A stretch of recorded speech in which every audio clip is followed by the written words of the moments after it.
When I woke up today, I did not expect that I was going to need to build out a brochure in just an hour.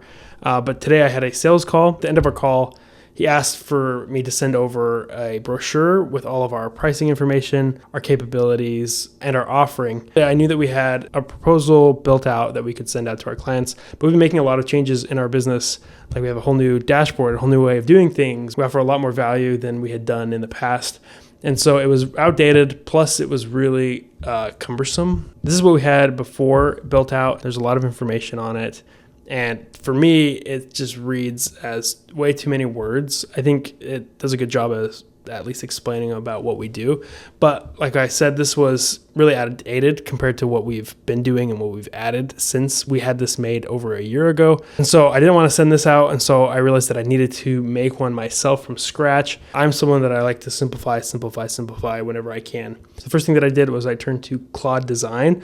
I haven't used Claude Design a whole lot. The few times that I have used it, I have really enjoyed it. I believe you have to have a pro plan at least to be able to use it. Claude Design is awesome and it's really powerful, especially if you have already pre-made assets. Like if you have a Figma file that's configured with your colors and things like that. So if you already have a design system, you can import that into Claude Design. So I already built mine out. You can link from your GitHub. I think you can also just attach your code base through here. I haven't tried that. And then you can also upload a Figma file, as well as you can add any other assets, fonts, things that you might need. All I did was I pasted my GitHub repo, I added a couple of notes, and then I just created it and generated that. And that came up with my own design system. It was a one prompt thing. It went through it, found my colors, found my typography that I use. I found a lot of the elements that were within my dashboard that it could go based off of so that it could match that more of a one-to-one. And then it generated, I told it what I needed. I said, I'm building out a brochure PDF. It asks some follow-up questions like how many pages do you want it? What kind of information do you want to show on it? And this is after, I would say, maybe 7 or so prompts. Went back and forth and added a bunch of screenshots. So I would go to my website and be like, hey, this is the website and how it's looking. I want it to resemble this so that everything is more cohesive within our branding. I would screenshot certain things like these are elements and cards that I want to showcase on a brochure so that when people look at this, they're not just only seeing a price on it, but they can also see a lot of the value that we offer. So after probably 7 or so prompts, it came up with something that I was feeling pretty happy about. I mean, it was still fairly generic, but it had the structure that I wanted for the most part. It even allowed me to upload files here. So I pulled these from my own system and imported them. Now the other brochure that we had was also 3 pages, but to me, this is a lot less information, but I think it also still gets the point across. And then with Claude Design, I was able to take that PDF that it generated and download it as HTML. And then I was able to add it into Claude Code. So the first time I tried importing my Claude Design into Claude Desktop, it just synced up fine the first time. For this time, for some reason, it had a bug or an error, so I had to download it as an HTML file, and then I was able to import that within here. And then if you were connected with Figma's MCP inside of Claude, you can come to your homepage here, go to your file, right click it, and then go down here to copy link. Then you paste that into Claude Code. I told it that I was looking to import it into Figma so that I can make manual edits from there. And it started to build it out for me automatically. It showed me the progress as it was building it out, and I was able to see that even in real time. As it was building it, it would populate here. And then after a little bit, I was here at this stage and it was all looking pretty good. Now you're looking at the additional changes that I made to this.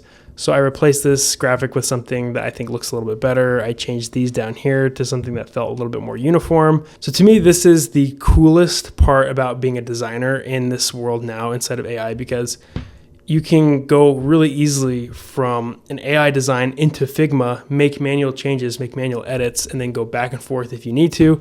So to me, this is really cool because I can come in here, I can change my sizing, I can treat this like as if I built this myself. I can move around, I can interact with all of my elements, everything is there. All the same control that you would have if you had built this inside of Figma, but if I had actually built this out myself, this would have taken me so much longer. I have control of my corner radius. I have control of my padding. You can click and drag things around like I did here. So you can see that it's pretty easy to come in here and make some small tweaks that make it not feel like it was generated with AI. So I think that this is a total superpower for designers, that you can build at the speed of AI, but you don't have to lose what makes you as a designer so good. Like I wanted a graphic here that clipped off of the edge of the frame, But I knew I wasn't going to do this, and so I came in here, simply just replaced it. My layout remained the same. I created all of these really fast inside of Figma and then just pasted to replace them. And so I wasn't dealing with these boring looking frames anymore. That little 10% changes that you do,